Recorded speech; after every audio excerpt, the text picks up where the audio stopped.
He was the most feared man in New York, a shadow emperor who could end careers with a whisper and lives with a nod. But Marco De Luca, the capo dei capi who commanded an empire built on vision and intimidation, couldn't see what was right in front of him.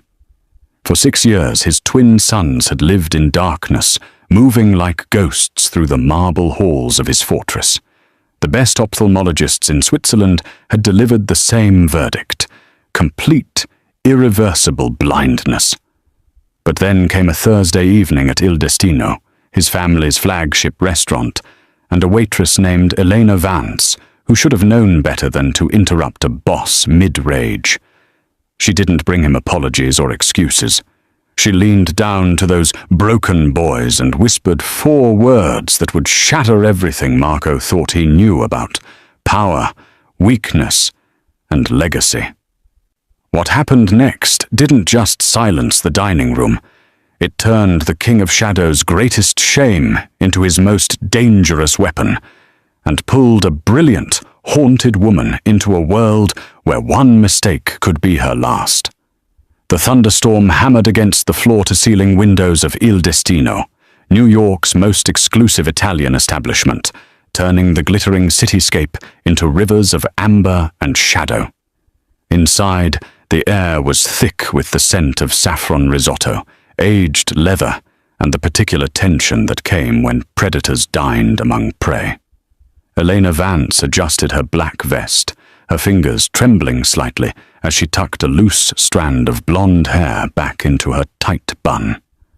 She'd been working at Il Destino for exactly 4 weeks, just long enough to recognize the signs. When the maître d', Salvatore Russo, started tugging at his collar and his voice dropped to that specific octave of controlled panic, it meant the boss was coming. Vance. Salvatore materialized beside her near the kitchen pass, his grip on her elbow just shy of painful. Table 1. You're up. Elena's breath caught. Table 1 wasn't just a table. It was a throne. It sat in the northeast corner beneath the Murano chandelier, permanently reserved for Marco De Luca, the man the tabloids called Capo dei Capi, the apex predator of New York's underworld. She'd heard the stories. A restaurant owner who served him overcooked veal had his lease mysteriously terminated the next day. The establishment burned down a week later. I thought Gianni was covering table 1, Elena said, glancing toward the senior server who was suddenly very interested in polishing wine glasses in the far corner of the room. Gianni called in sick. Salvatore dabbed his forehead with a pocket square. You're all I've got. Pour the water. Take the order. Do not, and I mean this, Elena, do not stare at him. And whatever you do, ignore the boys. Elena frowned. The boys? His sons. Twins. He brings them sometimes. Salvatore's voice dropped to barely a whisper. They're damaged. Just stay away from them. Don't engage. Don't even look directly at them. Capisce? Before Elena could ask what he meant by damaged, the heavy bronze doors at the entrance swung open with theatrical weight. The effect was instantaneous. The restaurant, usually a symphony of clinking crystal, murmured negotiations, and artificial laughter, went silent. Not quiet. Silent, as if someone had pressed mute on the entire world. Marco De Luca entered. He was exactly as the photograph suggested, yet somehow more, well over 6 feet, his frame draped in a midnight black suit that looked like it had been tailored by Italian artisans who understood that clothing was armor. His face was all brutal geometry, sharp jaw, pronounced cheekbones, a nose that had been broken and reset with surgical precision. But it was his neck that drew the eye. Intricate tattoos crawled up from his collar like vines of violence, disappearing into his slicked-back hair. His eyes, dark as pitch, swept the room with the casual assessment of a predator cataloguing prey. 2 bodyguards flanked him, broad-shouldered mountains in expensive suits whose jackets couldn't quite hide the bulges at their ribs. But Elena's attention snagged on the small figures trailing behind Marco's purposeful stride. Twin boys, no older than 6, dressed in miniature versions of their father's suit, grey vests over crisp white shirts, tiny dress shoes that clicked against the marble floor. They were beautiful children, with the same dark hair as their father, the same sharp features softened by youth. But something was wrong. Their eyes, striking, pale blue against their olive skin, didn't track the room. They didn't glance at the other diners or the ornate decor. Instead, both boys moved with their hands extended slightly forward, fingers splayed as if feeling for invisible walls. One twin had his head cocked at an odd angle, mouth slightly open. The other flinched violently when a waiter dropped a menu 3 tables away. They were completely blind. Marco reached table 1 and sat without ceremony, without waiting for anyone to pull out his chair. The bodyguards took positions, one by the entrance, one with clear sightlines to the kitchen. The twins stood awkwardly by their chairs, uncertain. "Sit," Marco said. His voice wasn't raised, but it carried a resonance that made the crystal chandelier seem to shiver. "Matteo. Luca. Now." The boys fumbled for their chairs, hands patting the air, and Elena felt something crack open in her chest, something she'd buried 2 years ago when she'd lost her research position, when she'd lost everything. She recognized that movement, that specific spatial uncertainty. These boys weren't damaged, they were hypersensitive, and nobody in this room, including their father, had any idea what they were capable of. Elena's hands were steady as she approached table 1 with the water carafe, though her pulse hammered against her throat. Years of academic presentations had taught her to project calm, even when her world was collapsing. This was just another performance. "Good evening, Mr. De Luca," she said, her voice carefully neutral as she poured sparkling water into his glass. She didn't look him in the eye. Salvatore's warning echoed in her mind. Marco didn't respond. He was scanning the menu with the intensity of a man reviewing a hit list, his tattooed fingers drumming an irregular rhythm against the white tablecloth. Elena moved to the twins. Matteo, or was it Luca, had his hands hovering above the table setting, fingers trembling as they searched for the water glass. His brother sat rigidly, head tilted at that peculiar angle. Mouth slightly parted. Both boys were barely breathing, their small bodies coiled with tension. She poured their water carefully, noting how they both flinched at the sound of liquid hitting crystal, how their heads swiveled toward the noise with perfect precision. "Matteo!" Marco's voice cut through the ambient noise. "Your napkin. In your lap."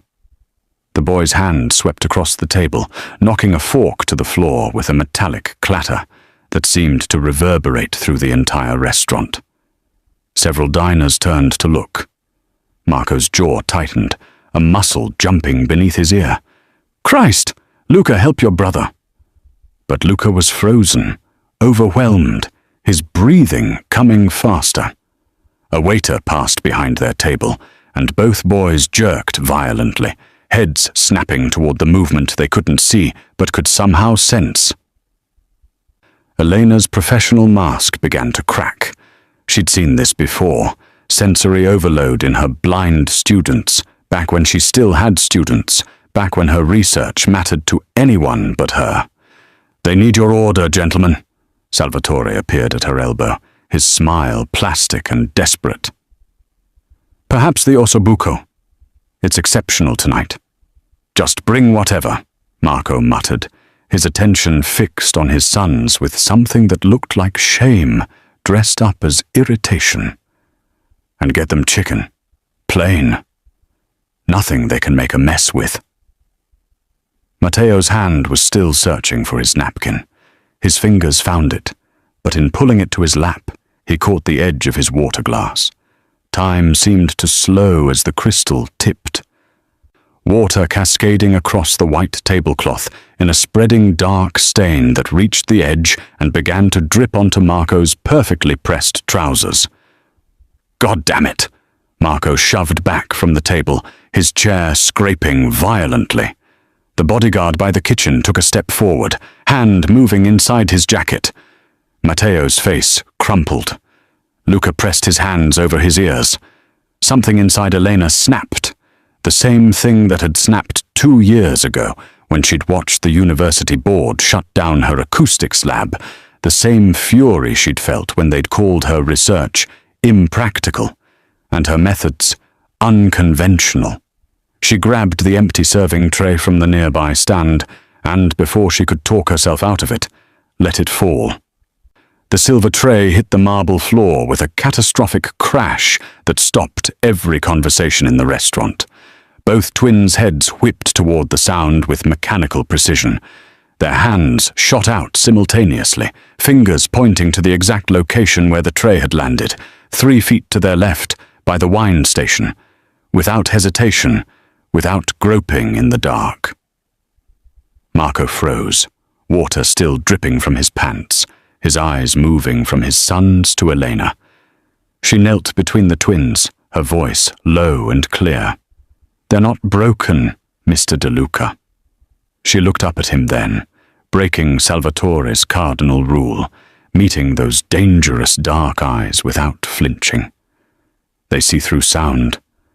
The restaurant held its breath. At this moment, what would you think if you were Marco? Marco stared at her, then at his sons, who were both now turned toward her voice with perfect orientation, their unseeing eyes somehow locked on exactly where she crouched. "What did you say?" His voice was barely above a whisper, but it carried the weight of an avalanche about to fall. Elena finished her shift in a daze, mechanically clearing tables and avoiding Salvatore's murderous glare. After the tray incident, Marco had simply stared at her for what felt like an eternity, then gestured to one of his bodyguards. They'd left without ordering, the twins walking between the 2 guards like small prisoners being escorted to cells. She'd expected to be fired. Instead, Salvatore had hissed that she was lucky to still have kneecaps and banished her to the kitchen for the rest of the night. Now, at midnight, Elena pushed through the employee exit into the alley behind Il Destino, pulling her thin jacket tight against the rain. The storm had softened to a steady drizzle, turning the narrow street into a river of reflected neon. She made it exactly 4 steps before the black SUV pulled up, blocking her path. The rear door opened. "Get in, Ms. Vance." The voice came from the darkness inside, smooth, accented, absolutely certain of being obeyed. Elena's stomach dropped. She recognized that voice from table 1. "I'm just trying to go home, Mr. De Luca. I didn't mean any disrespect. I said get in." Not louder, just colder. A second SUV pulled up behind her, cutting off her escape route. The bodyguard from the restaurant, the one who'd stood by the kitchen, emerged from the driver's seat. He was even larger up close, his expression suggesting that her compliance was optional, but her accompaniment was not. Elena climbed into the SUV. Marco sat in the back seat, still in his suit, though he'd changed the water-stained trousers. The interior smelled of leather and expensive cologne. A laptop was open on the seat beside him, its screen casting blue light across his sharp features. "Elena Vance," he said, not looking at her as the SUV pulled away from the curb.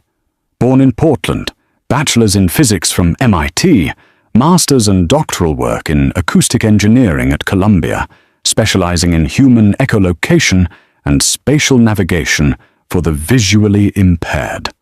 He finally turned to face her. Published 17 papers, secured a $3 million grant, then nothing. 2 years ago, you disappeared from academia entirely. Now you're serving pasta to tourists." Elena's mouth went dry. What happened, Miss Vance? Why did a brilliant physicist become a waitress?" She stared out the window, watching her neighborhood slide past. They were heading toward the Upper East Side, away from her studio apartment in Hell's Kitchen. "That's none of your business. I'm making it my business." He closed the laptop with a decisive snap. "My sons. What you said about them. Explain." "I shouldn't have interfered. I apologize." "Don't apologize. Explain." Elena took a breath. "Echolocation. It's the ability to navigate using reflected sound. Bats do it. Dolphins do it. And some humans, particularly those born blind or who lose their sight early, can learn to do it with remarkable precision. Your sons aren't just blind, Mr. DeLuca.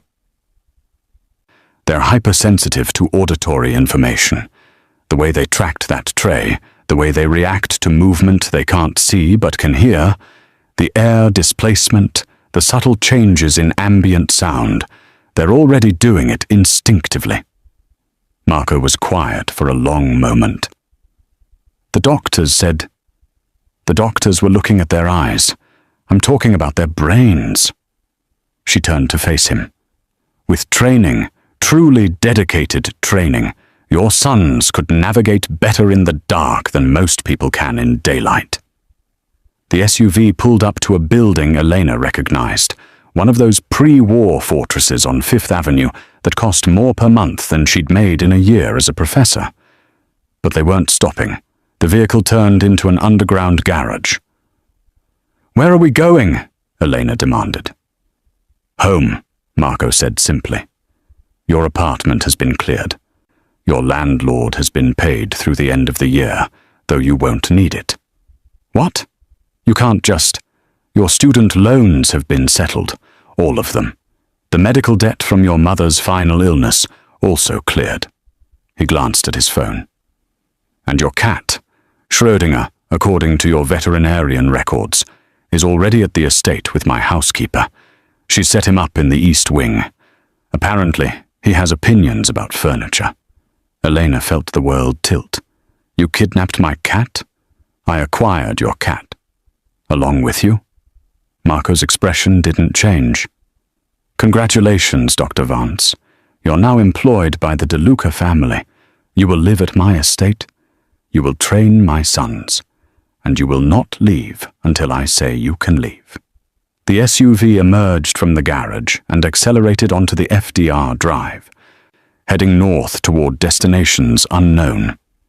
"This is insane," Elena whispered. "This is necessary," Marco corrected. "You said they see through sound. Prove it." The DeLuca estate materialized from the darkness like something out of a Gothic nightmare. All stone and iron, perched on 20 acres in Westchester County, surrounded by walls that looked designed to keep out armies. Security cameras tracked their approach. Guards with earpieces nodded as the SUV passed through gates that closed behind them with the finality of a prison door. Elena had expected opulence. What she found was a mausoleum. The interior was all white marble and vaulted ceilings, the kind of space designed to impress rather than comfort. Every surface was hard, reflective. Their footsteps echoed with each step, multiplying into a cacophony of sound that would be torture for anyone with heightened hearing. "Jesus," Elena muttered, wincing at how her voice bounced off the walls. "This place is an acoustic nightmare." Marco's expression darkened. "It was designed by someone who didn't have to live here with hypersensitive children." She turned in a slow circle, taking in the excessive empty space, the lack of sound-dampening materials. "Every noise in here multiplies. No wonder they were overwhelmed at the restaurant. They probably live in a constant state of sensory assault." A woman in her 60s appeared from a side hallway, wearing a cardigan and carrying a disgruntled orange tabby. "Mr. DeLuca, the boys are in the East Wing, and this creature," she held up Schrödinger, who looked thoroughly offended by his relocation. has already knocked over 3 vases. That's my cat, Elena said, reaching for him. Schrödinger immediately began purring, the little traitor. Where are Matteo and Luca? Their playroom. The woman, Mrs. Castellano, according to Marco's introduction, gestured toward a grand staircase. 3rd door on the left. They've been in there since this afternoon. Elena didn't wait for permission. She climbed the stairs, Marco's footsteps close behind her, and found the room Mrs. Castellano had described. It was obscene. Thousands of square feet filled with every expensive toy imaginable. A train set that probably cost more than a car. Stuffed animals arranged in militant rows, building blocks still in their designer packaging. Everything was pristine, untouched, organized with the precision of a museum display. And in the center of this shrine to childhood, sitting on the floor with their backs against each other, were the twins. They weren't playing. They were simply existing. 2 small figures in an ocean of things they couldn't see and apparently didn't want. How long do they sit like this? Elena asked quietly. Marco's jaw tightened. Hours. The therapist said they needed stimulation. I bought them stimulation. They don't need more things, Mr. De Luca. They need connection. Elena set Schrödinger down and stepped into the room. Both boys' heads immediately turned toward the sound of her footsteps, tracking her movement with uncanny precision. She knelt in front of them. Matteo, Luca, my name is Elena. I'm going to teach you something your father's doctors don't know. Neither boy responded, but she could see the subtle tension in their shoulders, the way they were listening with every fiber of their being. Elena pulled out her phone and scrolled through her music library. She found what she was looking for, a hip-hop track with a heavy, rhythmic bass line, and turned the volume up. The beat pulsed through the room, and both twins flinched. Stay with it, Elena said softly. She grabbed a red balloon from the pile of unused toys and inflated it, then placed it against Matteo's chest. Feel that? The boy's hands came up slowly, touching the balloon, and his eyes widened as the bass from the music made the rubber vibrate against his skin. Elena moved the balloon in rhythm with the beat, up, down, side to side, keeping time with the music. Matteo's head began to bob, almost imperceptibly at first, then with more confidence. She handed the balloon to Luca, who clutched it like a lifeline, his whole body beginning to sway. For the first time since Elena had seen them, both boys were smiling. "What are you doing?" Marco's voice was hoarse. "Giving them a language," Elena said, watching as the twins began to bounce the balloon between them, perfectly synchronized with the music they were feeling rather than hearing. Teaching them that sound isn't something to fear. It's something they can dance with. Matteo laughed, a small, surprised sound, and the entire room seemed to shift on its axis. Marco watched from the doorway as his sons, his silent, unreachable sons, bounced a balloon between them with something that looked dangerously close to joy. The music was too loud, some urban track with profanity he'd normally never allow near children, but neither twin seemed to care. They were moving, swaying, their small hands finding the balloon in midair with impossible accuracy. "Enough," he said, his voice cutting through the bass. "It's past their bedtime." The music stopped. Elena had paused it without looking away from the boys, who had both frozen mid-reach, their faces falling back into that careful blankness that Marco knew too well. "Actually," Elena said, her tone polite but inflexible, "we're in the middle of a breakthrough. Your sons are learning to associate sound with pleasure instead of pain. Stopping now would undo an hour of progress." Marco felt his jaw tighten. He wasn't accustomed to being contradicted, especially not in his own home by a woman he'd employed less than 3 hours ago. "Dr. Vance, come here," she interrupted, and had the audacity to pat the floor beside her. "Sit down, Mr. DeLuca." "Excuse me?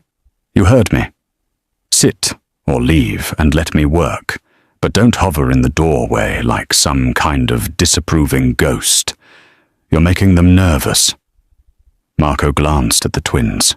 Both boys had turned their faces toward him, their blind eyes somehow finding his location with unnerving precision.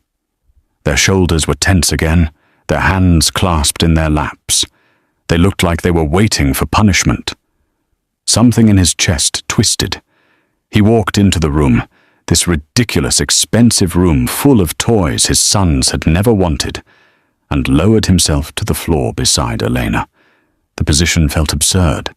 The Capo dei Capi sitting cross-legged on a carpet that cost $30,000, his suit probably creasing in ways his tailor would weep over.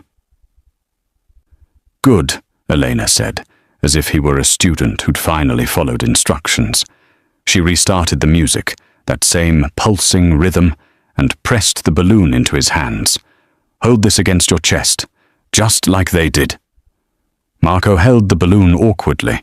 The bass from the music made it vibrate against his ribs, a strange, almost intimate sensation. He felt ridiculous. Elena guided Matteo's hand to the balloon, placing the boy's small palm against the rubber surface. The vibrations traveled from Marco's chest through the balloon to his son's hand, a physical connection, a bridge of sensation where words had always failed. Matteo's face transformed. His mouth opened slightly in surprise, and then, slowly, tentatively, he smiled. Not the polite, empty smile Marco had seen in photographs, but something real. "Papa!" The word was barely a whisper. Marco's throat closed. "I'm here, Matteo. He can feel your heartbeat through the vibration," Elena explained softly. "To him, you're not just a voice anymore. You're a presence he can map, understand, connect with." She guided Luca's hand to the balloon as well, so both twins were touching it, feeling the music, feeling their father. This is how they experience the world, Mr. DeLuca. Through sound, through vibration, through patterns you and I take for granted. The three of them sat there, Marco rigid and uncomfortable, the twins relaxed and present in a way he'd never seen, as the music played. Luca started humming, off-key but earnest, his hand still pressed to the balloon. Matteo's fingers tapped against the rubber in rhythm. Marco realized he was crying. Not obviously. Not the kind of breakdown that would compromise his reputation, but tears were sliding down his face nonetheless. 6 years. 6 years of specialists and therapies and desperate prayers to a God he didn't believe in, and a waitress with a cat named after a quantum physics joke had achieved more in one evening than any of them. If you were Marco, would this moment change you forever? "Fix it," he said, his voice rough. "Whatever you need, money, equipment, time, fix the bridge between us. I'm giving you full authority over their education, their schedule, everything. Just..." He looked at his sons, who were both smiling now, both swaying to music they couldn't hear but could feel. "Just help me reach them." Elena met his eyes, and for the first time since he'd forced her into that SUV, she looked at him without fear. "I can't promise to fix anything, Mr. DeLuca, but I can teach you all how to meet in the middle." Elena woke to the sound of shouting, muffled, urgent voices carrying through the marble halls of the estate. She checked her phone. 3:17 a.m. Schrödinger was already at the door, tail twitching with agitation. She pulled on jeans and a sweater and followed the commotion downstairs, her bare feet silent on the cold floor. The voices led her to the kitchen, where she found Marco sprawled in a chair, his white shirt soaked crimson on the left side, while Mrs. Castellano pressed dish towels against his ribs with shaking hands. "Jesus Christ," Elena breathed. Marco's head snapped toward her voice, his face pale but his eyes sharp. "Get her out of here." "She stays," Mrs. Castellano said firmly. "I can't do this alone, and you've forbidden us from calling Dr. Marchetti. Because Marchetti talks, and if word gets out that someone got close enough to—" Marco hissed in pain as Mrs. Castellano pressed harder. "Fuck." Elena moved on instinct, the same clarity that had carried her through lab emergencies taking over. "How bad is it?" "Through and through," one of the bodyguards said from the doorway. He was the one from the restaurant, his suit jacket missing, blood on his hands. "Small caliber. Missed anything vital, but he's losing blood. Kitchen table, now." Elena was already washing her hands in the sink, her mind cataloguing what she'd need. "Mrs. Castellano, I need clean towels, your sewing kit, vodka, the highest proof you have, and superglue if there's any in the house." "Superglue?" Marco's voice was strained. "Medical adhesive is just expensive superglue. We'll make do." Elena dried her hands and turned to face him. "Can you walk?" Marco stood, swaying slightly, and let the bodyguard help him to the massive kitchen table. He sat on the edge, then lay back with a grunt of pain. His shirt was ruined, the fabric sticking to the wound. Elena cut it away with kitchen shears, revealing a neat hole just below his ribs on the left side, still bleeding steadily. The exit wound on his back was worse, ragged, angry. "You're lucky. Another 2 inches right and we'd be talking about a collapsed lung." "I feel very lucky," Marco said through gritted teeth. Mrs. Castellano returned with supplies. Elena soaked towels in vodka and began cleaning the wound, ignoring Marco's sharp intake of breath. The bullet had indeed gone straight through, missing major organs but tearing through muscle. It needed proper surgical attention, but she understood why that wasn't an option. "This is going to hurt," she warned, threading a needle with black thread from Mrs. Castellano's sewing kit. "Just do it." Elena worked quickly, her hands steady, despite never having done this outside of a single wilderness first aid course years ago. The exit wound required careful attention, pulling the ragged edges together as neatly as possible. Marco's jaw was clenched so tight she could hear his teeth grinding, but he didn't make a sound. "Who did this?" she asked, trying to distract him. "The Rossi family. They're making moves, testing boundaries." Marco's voice was tight with pain. "They followed me from a meeting in Brooklyn, got off one shot before my guys returned fire. Why would they risk that?" "You're not exactly an easy target." Marco was quiet for a long moment, watching her work. When he finally spoke, his voice was barely above a whisper. "Because they think I'm weak now. Because of the boys." Elena's hands paused. "What?" "In my world, everything is leverage. Everything is a potential weakness to exploit." His dark eyes found hers. "I have 2 sons who can't see danger coming, can't defend themselves, can't even walk through a room without assistance. The other families look at that and see opportunity. They see a boss who's distracted, vulnerable, compromised. So you hide them." "I protect them," Marco corrected sharply. "But yes, I keep them away from the business, away from public view. Because the moment my enemies understand how much they mean to me..." He trailed off, his expression bleak.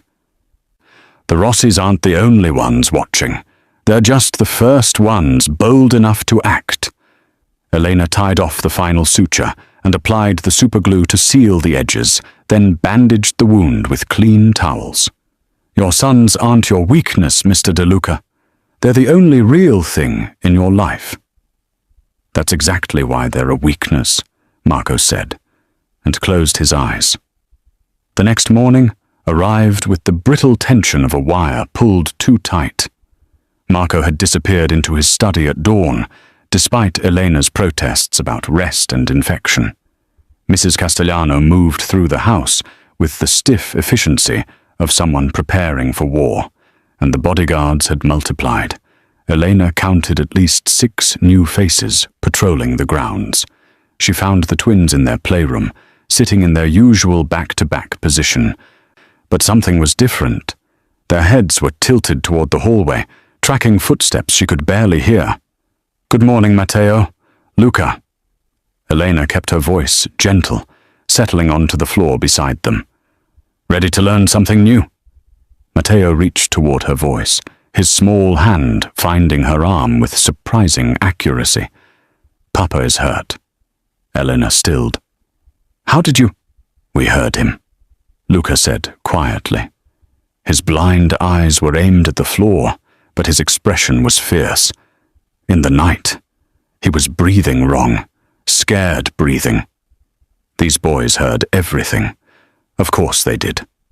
"Your father is fine," Elena assured them, though the memory of all that blood made her stomach turn. "He's tougher than he looks."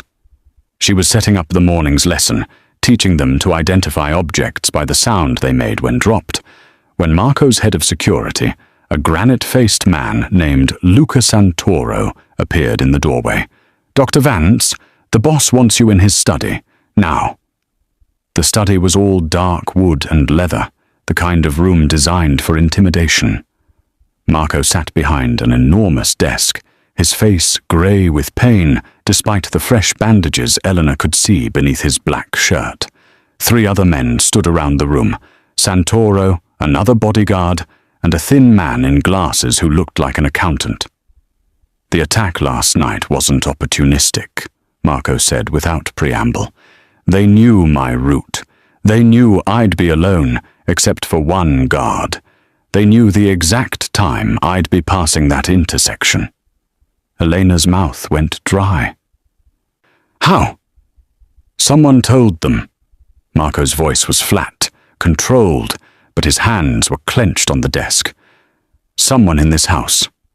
Someone with access to my schedule." "Sir," the thin man, apparently the head of household operations, spoke up nervously. "I've reviewed everyone who knew your movements yesterday. It's a short list. Mrs. Castellano, myself, Santoro, and the detail assigned to your vehicle. All people I've trusted for years," Marco said, "which means either my judgment is catastrophically flawed or someone's been compromised." Santoro cleared his throat. "There's another possibility. The new hire." Every eye in the room turned to Elena. "She arrives, and within 24 hours you're shot," Santoro continued, his tone reasonable and damning. "She has access to the house, to your sons, to your private schedule." She could easily have contacted the Rossis. Elena felt ice slide down her spine. "I was kidnapped into this job. I didn't even know where we were going until we arrived." "Or that's what you wanted us to think." Santoro took a step toward her. "You were researching acoustic weapons at Columbia before you disappeared. Maybe the Rossis recruited you. Maybe this whole echolocation angle is a way to get close." "Enough!" Marco's voice cracked like a whip. He stood, wincing at the movement, and walked around the desk to face Elena directly. "If Dr. Vance wanted me dead, she had the perfect opportunity last night. I was bleeding on a kitchen table, and she had scissors in her hand." He held her gaze. "She could have cut my throat. She didn't." "That doesn't mean— It means she's not the leak." Marco turned to Santoro. "But you're right that someone is. I want full surveillance on all household staff. Check their communications, their bank accounts, their family connections. Whoever sold me out, I want them found." The men filed out, Santoro last, giving Elena a look that suggested this conversation wasn't over. Marco sank back into his chair once they were alone. "He's not wrong to suspect you, But you don't. No. He studied her face. The twins trust you. They don't trust anyone. That's recommendation enough. Elena's hands were shaking. If there's really a traitor here, your sons are in danger. I know. Marco's expression was bleak, which is why you're going to teach them faster. Whatever you've been planning, acceleration, self-defense through sound, all of it. We're out of time. 3 days of intensive training had transformed the twins. They could now navigate the East Wing without assistance, identify people by their footsteps, and detect changes in a room's acoustics that Elena herself couldn't perceive. But they were still children, still confined to the estate's increasingly claustrophobic walls, and Marco had made an executive decision. "We're going out," he announced at breakfast, his wound clearly still bothering him, despite his attempts to hide it. "The Bronx Botanical Garden. I've rented it for the afternoon." Elena set down her coffee. "Is that wise? After the leak, I can't keep them in a fortress forever." Marco's jaw was set. They need to experience the world, not just hear about it from inside these walls. Besides, the garden will be empty except for my security team. Santoro's already swept the location, which was how Elena found herself 2 hours later, walking through the conservatory with Matteo's hand in hers, while Luca held Marco's. The air was thick with humidity and the scent of orchids, and the twins were overwhelmed in the best possible way, their faces turned upward, mouths slightly open, drinking in every echo, every rustle of leaves. "There's water," Matteo said suddenly, tugging Elena toward the sound of a fountain. "Moving water. It sounds like..." He paused, searching for words. "Like glass breaking, but soft." "Exactly right," Elena smiled. They'd been working on metaphor, on giving language to what the twins perceived. "Can you tell how far away it is?" Both boys tilted their heads, perfectly synchronized. 20 steps, Luca said, confidently. It was actually 18, but Elena wasn't about to discourage that kind of precision. They moved through the conservatory, Marco's security detail maintaining a discreet perimeter. Elena could see at least 4 guards, though she suspected there were more she couldn't spot. Marco himself seemed more relaxed than she'd seen him, watching his sons explore, with something approaching wonder. "Papa," Luca called out, "can we go outside, to the glass building we passed?" The Hauptconservatory's exterior offered spectacular views through its Victorian-style glass panels. Marco nodded, and they made their way out, the twins navigating the steps with growing confidence. Elena was explaining how the glass panels would create different acoustic reflections when Matteo suddenly went rigid. "Something's wrong," he whispered. Elena knelt beside him. "What do you hear?" "Not here. See." His hand shot out, pointing toward a glass panel on the building across from them. "There. Light wrong. Too bright. Like..." He struggled for the comparison. "Like when you shine Papa's watch at the wall." Elena's blood turned to ice. A reflection. Sharp, focused. The kind of reflection that comes from... "Sniper!" She didn't think, didn't hesitate. She grabbed both twins and threw herself sideways just as the glass panel behind them exploded. The crack of the rifle shot came a second later, echoing across the garden. Marco was already moving, his body covering his sons, even as Elena rolled them behind a stone planter. More shots, 3, 4, splitting the air where they'd been standing. "Stay down!" Marco's voice was steel. His hand had somehow produced a gun from beneath his jacket. "Santoro! Northeast rooftop!" The security team erupted into action. Return fire cracked from multiple positions. Elena pressed the twins against the planter, her body shielding them, her heart hammering so hard she thought it might break through her ribs. Luca spotted him. Matteo said into her shoulder, his voice shaking but clear. He saw the reflection. He saved us. Elena looked at the boy, this 6-year-old child who'd just identified a sniper's scope, by the way, light bent through glass, and felt something shift in her understanding of what these children could become. Marco was shouting orders, his men moving with practiced efficiency toward the source of the gunfire. The shots had stopped. Either the sniper was dead, or he'd fled. "Clear!" Santoro's voice came through Marco's earpiece. "Target down. 2 hostiles, both eliminated. Sir, we need to move you now." Marco grabbed Elena's arm, hauling her and the twins toward the waiting SUVs. "The garden was swept. I had 8 men check it this morning." His voice was raw with fury and something that might have been fear. "Someone told them we'd be here. Someone in my inner circle is trying to kill my family." Luca was crying now, silent tears streaming down his face. But his hand was still pointing toward where the sniper had been, his blind eyes somehow tracking the threat even after it was gone. "He saw it," Elena said to Marco as they reached the vehicles. "Your son saw the danger coming before any of us." Marco looked at Luca, then at Matteo, who had his arms wrapped protectively around his brother. "Then we teach them to see everything," he said quietly, "because next time, I might not have 8 armed guards.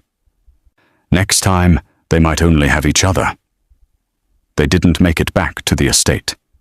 The SUV was 3 blocks from the botanical garden when Marco's phone buzzed. He glanced at the screen, and Eleanor watched his face turn to stone. "Stop the car," he said quietly. Santoro, driving, glanced in the rearview mirror. "Sir, we need to get you to—" I said, "Stop the fucking car." The SUV pulled to the curb. Marco stared at his phone for a long moment, then handed it to Eleanor. The text was from a contact labeled simply V. "They're alive? God damn it, Marco. You were supposed to be alone. This complicates things." Eleanor's stomach dropped. "Who's V?" "Vinny Basciano, my cousin." Marco's voice was completely flat. "My head of operations for the New Jersey ports. I've known him since we were kids." He looked at Santoro. "How long?" Santoro's face had gone pale. "Boss, I swear I didn't know. How long has Vinny had access to my schedule?" 2 years. "Since you promoted him." Santoro's hands tightened on the steering wheel. "He coordinates your movements with the port operations. I never thought. Family doesn't." "Family does," Marco said bitterly. "When there's enough money involved, family always does." Another text came through. This one was an address in the Bronx, an industrial area near the waterfront. "Come alone, or I start sending pieces of Mrs. Castellano to your house. You have 20 minutes. "He has Mrs. Castellano," Elena breathed. Marco was already moving, checking his weapon, his face a mask of cold fury. "Santoro, take Dr. Vance and the boys to the safe house in Connecticut. Don't stop. Don't call anyone. If you don't hear from me in 3 hours, contact my lawyer." "Papa, no." Matteo's voice was small but firm. "Don't go alone." "I have to, Figlio.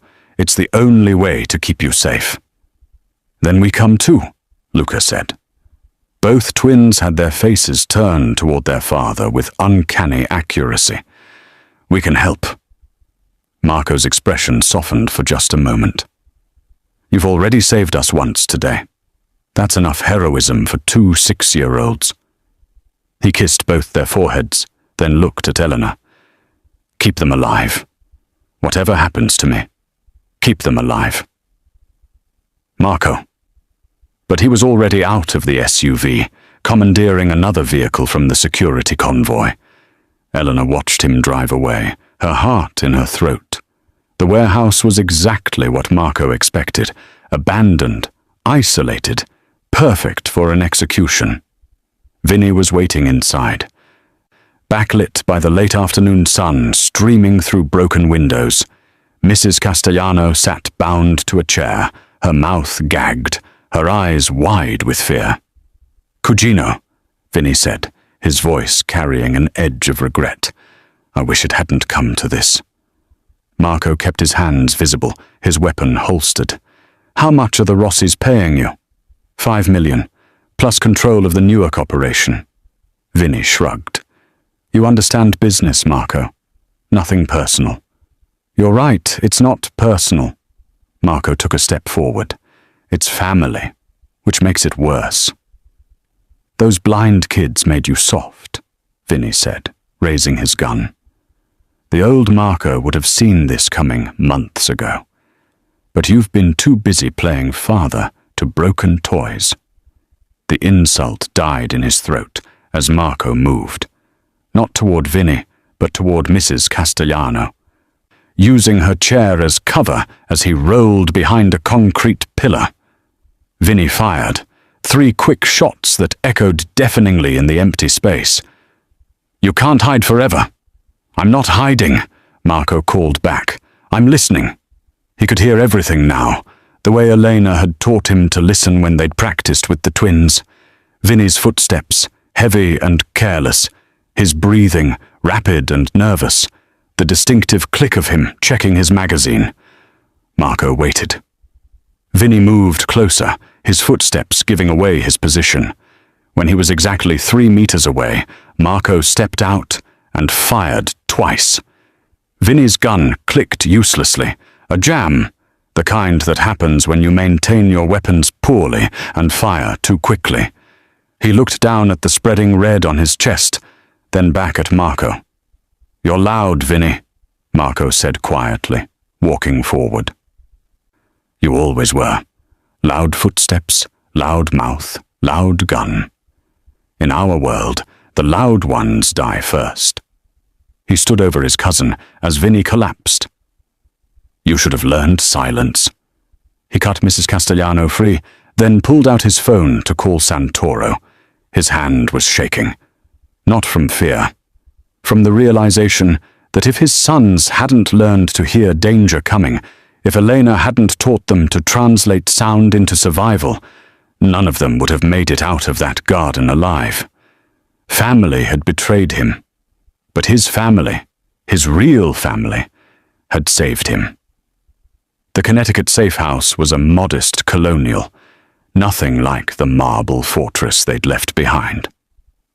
When Marco walked through the door 3 hours after leaving them, Elena nearly collapsed with relief.